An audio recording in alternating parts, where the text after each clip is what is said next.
The champagne glass clinked against Trent's wedding ring as he stood at our daughter's 16th birthday dinner.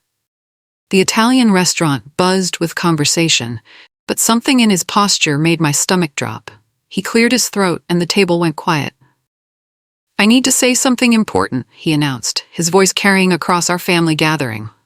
"I've decided we need a separation, for my mental health." He looked directly at me. "Billy has become paranoid about my work life and I can't handle the constant accusations anymore." Gasps erupted around us. My sister's fork clattered against her plate. Our daughter's face went pale. But I didn't cry. I didn't scream. I lifted my water glass slowly, meeting his eyes with a calm that surprised even me. My hand slipped into my purse, fingers touching the folded letter I'd found 3 days ago. The HR department letterhead was burned into my memory. Let him think he'd struck first. Let him believe he was in control. I knew something he didn't. Everyone stared at me, waiting for the explosion. My mother half rose from her chair, ready to defend me. Trent stood there with that self-righteous expression he'd perfected over 20 years of marriage.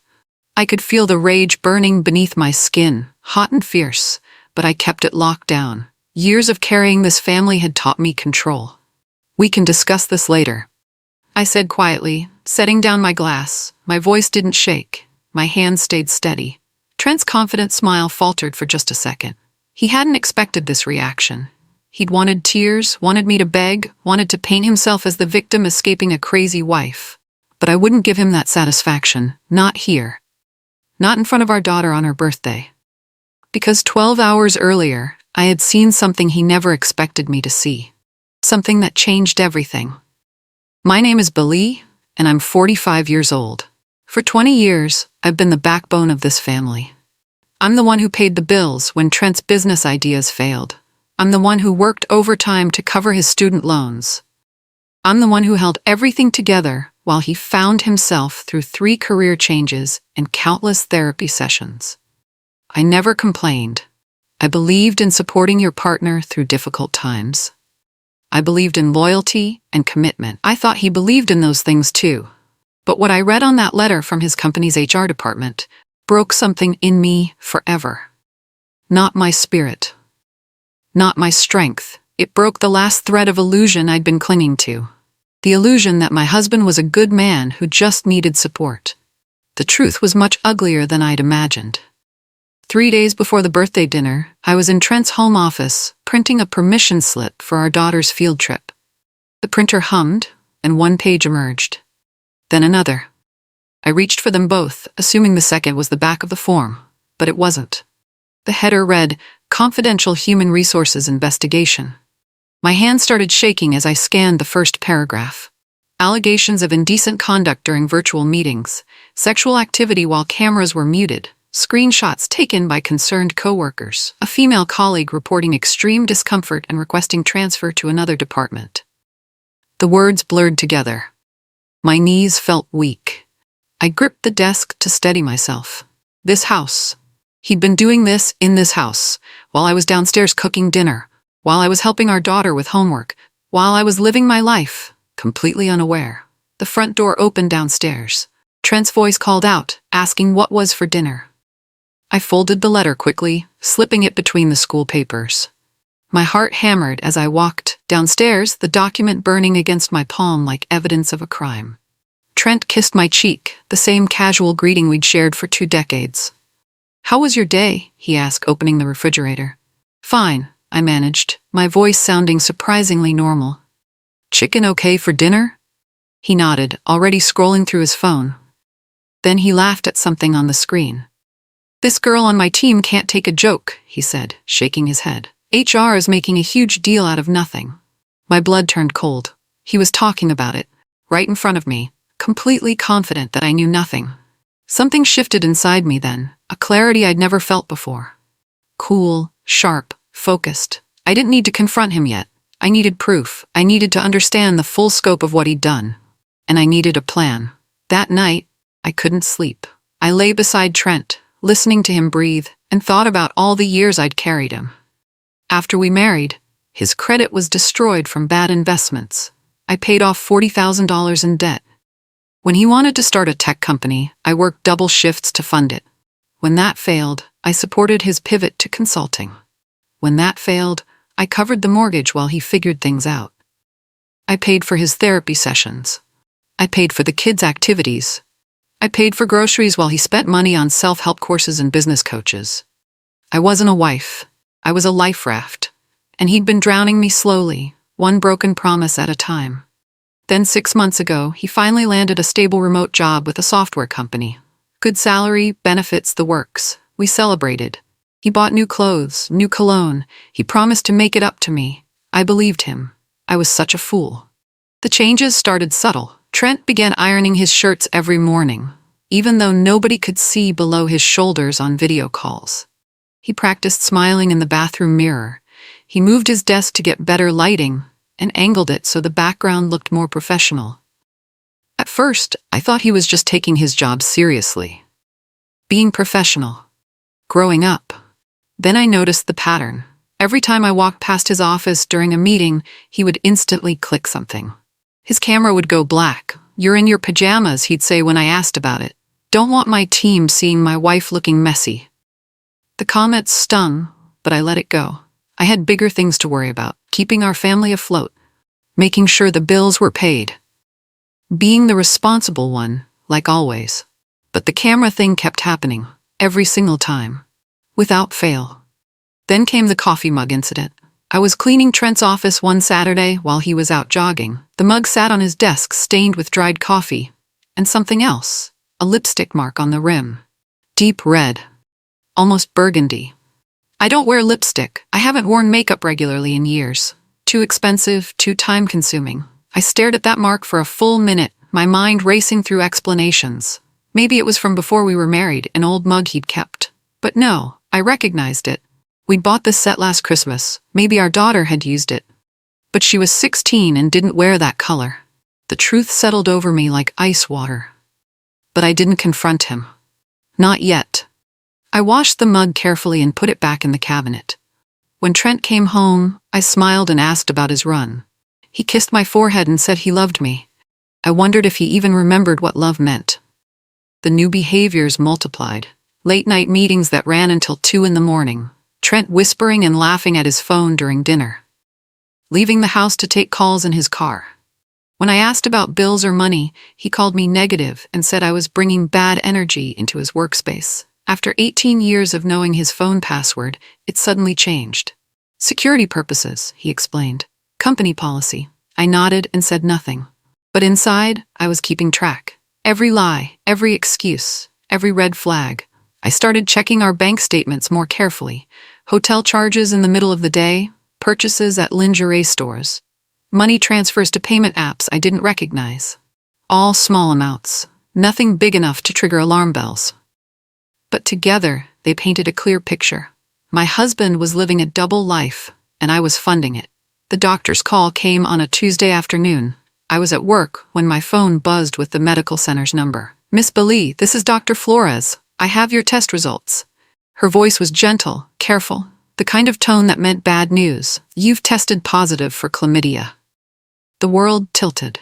I gripped my desk, trying to process the words. "That's not possible," I whispered. "I've been faithful." There was a pause. "I understand this is difficult news. We'll need to discuss treatment options and partner notification." Partner notification. I hung up and sat in my car in the parking lot for an hour. I had been faithful for 20 years. Every single day. Through good times and bad, through his failures and mine, through everything. There was only one explanation, only one way this could have happened. And when I got home, I was going to make him admit it. Trent was in his office when I walked in, door closed, headphones on. I knocked once and entered without waiting for permission. He spun around, annoyance flashing across his face. Then he saw my expression and something changed. Fear, maybe, or guilt. "We need to talk," I said. I told him about the test results, watched his face carefully. Waited for remorse, for honesty, for something real. Instead, he exploded. "You're accusing me of cheating?" His voice rose. "After everything I've done for this family? After all the stress I'm under at work?" He turned it around so fast my head spun. Suddenly I was the one defending myself, explaining that I hadn't been with anyone else, pleading for him to understand. He called me broken, paranoid, said I was sabotaging his career with my constant suspicions. He even suggested I must have cheated and was projecting onto him. I watched him perform this act, and something inside me went completely cold. Fine, I said quietly. If I'm wrong, the numbers will prove it. That night, after Trent fell asleep, I went to work. I downloaded every bank statement from the past 2 years. I printed credit card logs. I created a spreadsheet tracking every suspicious charge. Hotels during business hours. Restaurants in neighborhoods he had no reason to visit. Purchases at stores I'd never heard of. A pattern emerged. Tuesdays and Thursdays, always midday, always the same general area downtown. I found receipts for lingerie I'd never received, jewelry I'd never worn, flowers I'd never been given. Then I found something interesting. A transfer to an online bank account I didn't recognize, $500. Then another week later, and another. I traced it carefully, following the digital trail. It led to an account in both our names, an old business account from his failed consulting venture. I'd forgotten it existed, but apparently, Trent hadn't. He'd been stashing money, getting ready for something.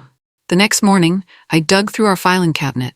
Old tax returns, insurance documents, business paperwork from Trent's various failed ventures. Then I found it. The LLC formation, documents from 7 years ago. When Trent's credit was ruined and banks wouldn't work with him, I'd agreed to be the majority owner. Just on paper, he'd said. Just to get the business started. I'd signed without reading carefully. I trusted him completely back then. Now I read every word. 70% ownership. All business assets and accounts required my signature. Any severance or settlement from company employment would flow into the primary member's account. Mine. I sat back, information clicking into place. If Trent got fired, I controlled where the money went. If he got sued, I controlled the assets. He'd handed me power years ago and forgotten about it. Now I just needed to figure out how to use it. I made an appointment with Patricia Vance, a family lawyer my coworker had recommended. I didn't tell Trent. I took a long lunch and met her in a coffee shop, not wanting to be seen entering a law office. I brought everything, the HR letter, the bank statements, the medical records, the LLC documents. Patricia read through it all methodically, making notes. Finally, she looked up. Do you remember signing a postnuptial agreement 8 years ago? I did. Vaguely. Trent had insisted on it after his gambling debts nearly destroyed us. He'd wanted to protect his future earnings, he said. Make sure his mistakes didn't drag me down. I'd signed it to make him feel better. Look at Section 7, Patricia said, sliding the document across the table. I read slowly. Any proven infidelity resulted in automatic asset transfer. House became mine. Retirement accounts split unfavorably. Child support locked at current income levels regardless of future earnings. And there, in Clause 7.3, something I'd never noticed. The LLC ownership would be protected entirely. He gave you everything, Patricia said softly. He just doesn't know it yet. Patricia explained my position. Strong, very strong. With the HR letter as evidence, the medical diagnosis, and the financial records, I could file immediately. Trent would be caught completely off guard. But, she cautioned, if he gets fired before you file, things get complicated. His severance might be delayed. His anger will be worse. I thought about it. How long before HR makes a decision? Patricia shrugged. These investigations take time. Weeks, sometimes months. But from the sound of this letter, they're taking it seriously. I thanked her and drove home. That night, I watched Trent eat dinner, laugh at something on TV, kiss our daughter goodnight. He had no idea what was coming. No idea that every move he made was being documented. No idea that the woman he'd betrayed and infected and humiliated was 3 steps ahead. I almost felt sorry for him. Almost. Then I remembered the lipstick stain and the feeling passed. A week later, Trent got nervous. He snapped at the kids over small things. He complained constantly about work, about HR being unfair, about how these days they believe any woman who complains about anything. I stayed quiet, watching him spiral. Then one evening, I was looking for a recipe on our family tablet and saw it. An email notification from HR he'd forgotten to delete. Formal misconduct hearing scheduled, Thursday, 10 a.m. 3 days away. The email detailed what would be discussed. Multiple complaints, screenshots from coworkers, witness statements, recommendation for termination pending his response. Trent was going to be fired. I took a screenshot and sent it to myself. Then I deleted my sent message and cleared the history. When Trent came downstairs, I was making tea. Want some? I asked. He shook his head and poured whiskey instead. Bad day? He drank deeply. This job isn't what I thought it would be. I nodded sympathetically. I'm sorry? I wasn't sorry at all. I spent the next 2 days preparing. I opened protected college savings accounts with my name only. I moved our emergency fund to a separate account Trent couldn't access. I organized every piece of documentation into labeled folders. I even booked a hotel room for the following week, just in case things got ugly. Patricia had advised me to be ready for anything. Angry men do unpredictable things when they lose control. On Wednesday night, I packed a bag and hid it in my car. Clothes, important documents, medication, enough to disappear for a few days if needed. Then I came home and made dinner like everything was normal. Our daughter talked about school. Trent barely responded. He was checking his phone constantly, waiting for something. Big meeting tomorrow? I asked casually. He nodded. Yeah, just routine stuff. Liar. Everything about him was a lie. But soon, everyone would know the truth. Tomorrow at 10 in the morning, his world would collapse, and I would be ready. But Trent moved first. The birthday dinner ambush. He'd planned it perfectly. Public setting, family present, maximum humiliation. He stood there at that restaurant table, announcing our separation, painting me as paranoid and unstable, making himself the victim. Our daughter started crying. My sister looked ready to throw her wine in his face. My mother's expression could have frozen fire, but I stayed calm. I touched the HR letter in my purse. I knew what was happening tomorrow morning. Knew he was trying to control the narrative before he lost everything. Smart move, but not smart enough. We can discuss this later, I repeated, standing slowly. Right now, this is our daughter's birthday. Let's not ruin it completely. Trent's face showed surprise, then anger. He wasn't getting the reaction he wanted. I kissed our daughter's head. I'll be right back. Need some air. I walked out of the restaurant with my head high. Behind me, I heard chaos erupting, but I didn't look back. Tomorrow would bring its own chaos. Tonight, I just needed to breathe. Thursday morning, 10 o'clock. I worked from home that day, my laptop open at the kitchen table. Upstairs, I could hear Trent moving around his office. Getting dressed, he wore his best shirt, the expensive one I'd bought him for our anniversary. I wondered if he practiced what he'd say to HR, how he'd explain the screenshots, the complaints, the evidence. At exactly 10, his door closed. The meeting had started. I couldn't hear words, just the murmur of his voice. Confident at first, then defensive, then desperate. It lasted 40 minutes, then silence. Heavy, complete silence. I stayed at my table, working on my laptop, or pretending to work, waiting. Finally, his door opened. Footsteps on the stairs. Slow, heavy. Trent appeared in the kitchen doorway. His face was gray. His eyes were red. They fired me, he said. His voice cracked, effective immediately. I looked up from my screen. I'm sorry to hear that. I wasn't sorry, not even a little bit. Trent stood there waiting for me to comfort him, to rush over and promise everything would be okay, to be the supportive wife I'd always been. I stayed seated. What happened? I asked. He exploded. What happened? HR happened. Some bitter woman made up lies about me. They didn't even give me a chance to defend myself. They just believed her without question. He paced, his anger building. This is your fault. Your paranoia poisoned my mind. I couldn't focus. I made mistakes because you were always questioning me, always doubting me. He turned to face me. You did this to me. I stood slowly. No, Trent, you did this to yourself. His mouth opened, closed, opened again. You don't understand the pressure I was under. You never understood. I walked to the counter, where an envelope waited.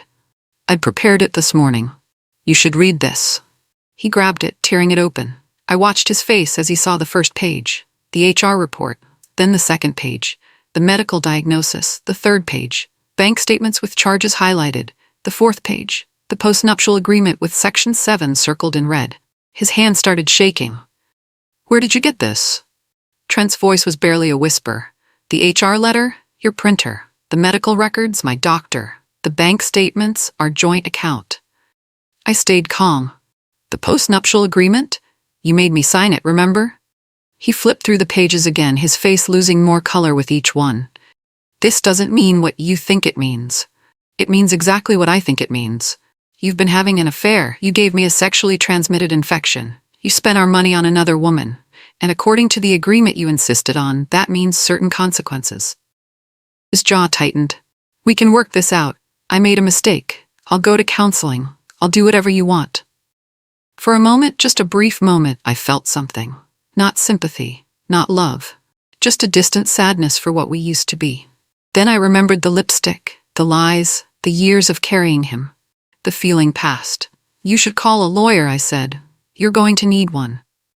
The next week was chaos. Trent refused to leave. He slept in the guest room and spent his days calling lawyers, trying to find someone who could challenge the post-nuptial agreement. They all told him the same thing. It was airtight. He'd signed it. The infidelity was documented. The terms were clear. House went to me. The LLC went to me. Retirement accounts split according to the formula. Support payments based on his former income, regardless of his current employment status. He tried everything, said the HR investigation was false, said the medical diagnosis could be explained other ways, said the bank charges were fraudulent, but evidence doesn't lie. And I had mountains of it. Finally, Patricia served him with formal papers. He had 30 days to vacate. When he refused, she filed for emergency orders. The judge reviewed everything and ruled in my favor. Trent was ordered to leave by the end of the month. I watched him pack his things in silence. Our daughter stayed with my sister. She didn't want to see him. What did you tell her? Trent demanded, shoving clothes into suitcases. The truth, that we're getting divorced because you were unfaithful. His face twisted. You're turning her against me. No, Trent, you did that yourself. I'd been careful with our daughter. I didn't share details. I didn't badmouth him. I just explained that sometimes adults make choices that break trust, and when that happens, families change shape. She was smart enough to fill in the blanks. She'd seen the late nights, the secretive phone calls, the way he'd been different lately. She'd asked me once if Dad was okay. Now she knew he wasn't. And she knew it wasn't my fault. Trent left on a Tuesday. I'd found him a small apartment across town, paid the deposit, one last kindness. Or maybe just practicality. I wanted him gone without drama. He took his clothes, his computer, his stupid self-help books, left everything else. At the door, he turned. I hope you're happy. I looked at him. Really looked. I'm not happy, but I'm free, and that's enough. A week after Trent moved out, he showed up at the house with flowers. Roses, expensive ones. He stood on the porch, crying, begging. He'd made a mistake. He'd been going through something. Midlife crisis, maybe. Work stress. He loved me. He loved our family. He'd do anything to fix this. Go to therapy, marriage counseling, whatever I wanted. Just please, give him another chance. For a moment, I hesitated. 20 years of conditioning told me to comfort him, to consider his feelings, to be understanding and forgiving. But then I thought about the lipstick stain, the hotel charges, the infection he'd given me, the public humiliation at our daughter's birthday, the years of carrying him financially while he pursued dreams and I paid bills. Thank you for the flowers, I said, but my answer is no. He started to argue. I closed the door gently but firmly. The lock clicked. I heard him standing there for a while. Then footsteps, then silence. I went to the window and watched him drive away. That evening, I signed the paperwork for a job transfer I'd been offered. New city, better position, fresh start. 2 months later, I moved. The company had offices in another state 3 hours away. Better pay, leadership role, managing a finance team. Our daughter would finish the school year with my sister, then join me for summer. I found a beautiful apartment downtown, high floor, big windows, city lights at night. The first morning I woke up there, I made coffee and stood at those windows. I felt something I hadn't felt in years. Space to breathe, space to think. Space to be myself without managing someone else's emotional chaos. I'd spent 20 years being supportive, being patient, being understanding, putting myself last, making myself smaller so Trent could feel bigger. Now I was expanding into all that empty space, claiming it, filling it with myself. I started going to the gym, reading books I'd put off, taking weekend trips alone, learning who I was outside of being someone's wife, someone's safety net, someone's solution. I was just Lee. And that was enough. I started something new. A side project, financial workshops for women going through divorce. I knew the system now, knew the pitfalls, knew what documents to gather, what questions to ask, how to protect yourself. Every Tuesday evening, my apartment filled with women. Different ages, different backgrounds, same story. Trusted someone who betrayed them. Woke up to financial chaos. Didn't know where to start. I taught them what I'd learned, how to track assets, how to find hidden accounts, how to protect credit, how to build independence. One woman told me I'd saved her life. She'd been about to sign papers giving her ex everything because she was too overwhelmed to fight. Now she knew her rights, knew her worth, knew she could stand up and survive. "You gave me hope," she said. I thought about the woman I used to be, the one who let Trent drain her dry, who made excuses for his failures, who carried him year after year. That woman wouldn't recognize me now, and I was grateful for that. Meanwhile, Trent's life collapsed completely. I heard through mutual friends who stayed in touch. His affair partner cut contact immediately after he was fired. Apparently she'd been interested in the successful software engineer, not the unemployed man with reputation problems. HR had blacklisted him internally. No chance of rehire. When he applied to other companies in the same industry, word got around. The investigation was public record. His name came up in background checks. Interviews were canceled. Job offers were rescinded. He finally found work doing freelance IT support, making a quarter of his former salary. Child support payments took most of it. The apartment I'd found him was too expensive. He had to move somewhere cheaper. Then cheaper again. Then he moved back in with his parents. At 47 years old, he was living in his childhood bedroom, scrolling through social media, looking at photos of me and our daughter thriving. I didn't post those pictures to hurt him, but I won't lie. Knowing he saw them brought satisfaction. Trent called one evening, asked to meet, said he needed closure. I considered saying no, considered blocking his number, but something made me agree. Maybe curiosity, maybe compassion, maybe just wanting to prove to myself I was strong enough. We met at a coffee shop, neutral territory. He looked terrible, older than his years, worn down. We sat across from each other. He didn't order anything, just stared at his hands. "I never thought you'd actually leave," he said finally. "I thought no matter what I did, you'd always be there." I sipped my coffee, said nothing. "I took you for granted, took advantage of your strength, your loyalty." He looked up. "I'm sorry, really sorry. Not because I want you back. I know that ship sailed, but because you deserved better than what I gave you." I studied his face, looked for manipulation, for the performance I'd seen so many times, but this felt different, real. He was broken. Genuinely broken. "Thank you for saying that," I said. I needed to hear it. We sat in silence for a while. Finally, he asked the question I'd been waiting for. "Is there any chance? Any possibility?" I looked at Trent, really looked at him. Saw the man I'd married 20 years ago. The one who made me laugh, who held me when my father died, who cried when our daughter was born. That man was in there somewhere, buried under years of selfishness and betrayal. But he wasn't coming back. And even if he did, I wouldn't take him back. "I forgive you," I said. "I forgive you for the lies, the cheating, the infection, the financial betrayal, all of it. I forgive you." Hope flickered in his eyes. "But," I continued, "forgiveness doesn't mean reconciliation. It just means I'm letting go of the anger, letting go of the need for revenge. I'm moving forward, and that path doesn't include you." The hope died. He nodded slowly. "I understand." We talked for a few more minutes about our daughter, about logistics, about the future. Then I stood up. "Take care of yourself, Trent." He nodded. "You too." I walked out of that coffee shop, got in my car, drove back to my apartment, my life, my future. I didn't cry, didn't look back, just drove forward. The door had closed, not with anger or bitterness, just with finality. And that felt right. 6 months later, I stood in my apartment on a Saturday morning. Coffee in hand, sunshine streaming through the windows. My consultancy had grown, 20 clients now, steady income on top of my day job. Our daughter was thriving in her new school, making friends, playing soccer, smiling again. I'd bought a car, taken a vacation to the coast, started dating someone kind. Nothing serious yet, just enjoying being valued and respected. I thought about the woman I used to be, the one who found that HR letter and felt her world crumble. The one who sat in her car after the doctor's call trying to understand how this happened. The one who smiled calmly at a restaurant while her husband publicly betrayed her.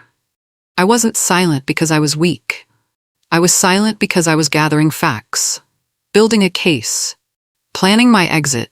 Some women scream, some women plot their freedom. I plotted mine carefully, methodically, strategically, and then I walked through the door I'd opened, into sunlight, into possibility, into a life that was finally completely mine.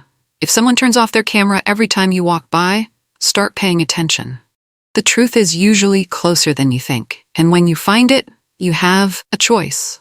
Stay and accept it, or gather your evidence and leave with your dignity intact.